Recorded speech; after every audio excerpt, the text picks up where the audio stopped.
নমস্কাৰ আপোনালোক সকলোকে স্বাগতম মোৰ নতুন ইউটিউব চেনেল দি কৃপা ভ্লগলৈ। আশা কৰোঁ আপোনালোক সকলোৱে ভিডিঅ'টি চাই ভাল পাব।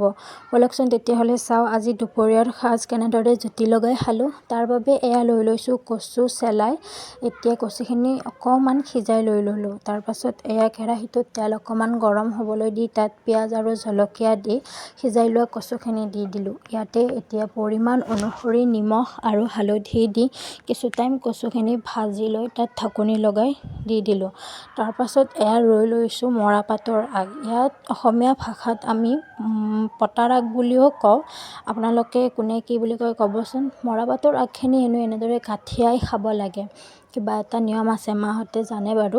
এতিয়া কেৰাহীটোত তেল গৰম হ'বলৈ দি পাতখিনি দি ঢাকনি লগাই দিলোঁ। 2 মিনিটমান পাছত ঢাকনিখন গুচাই ইয়াতে এতিয়া পৰিমাণ অনুসৰি নিমখ আৰু বেকিং ছ'ডা দিলোঁ।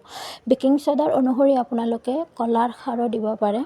তাৰপাছত অকণমান টাইম লৰাই ইয়াত ঢাকনি দি দিলোঁ। এতিয়া পৰিমাণ অনুসৰি চাউল ধুই কুকাৰটোত বহাই দি দিলোঁ।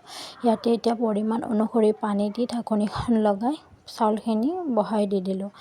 এতিয়া বটা এখনৰ বাবে লৈ লৈছোঁ মান ধনিয়া পাত, পদিনা, জলকীয়া 6টামান আৰু আমখুঠি টেঙা। এইখিনি এতিয়া ধুনীয়াকৈ পিচি লৈ ল'লোঁ। আপোনালোকে যদি ভিডিঅ'টো চাই ভাল পালে প্লিজ লাইক, কমেণ্ট, শ্বেয়াৰ কৰিবলৈ নাপাহৰিব। লগতে ছাবস্ক্ৰাইবো কৰি দিব। আৰু এয়া এতিয়া আমাৰ দুপৰীয়াৰ সাজ একেবাৰে ৰেডি।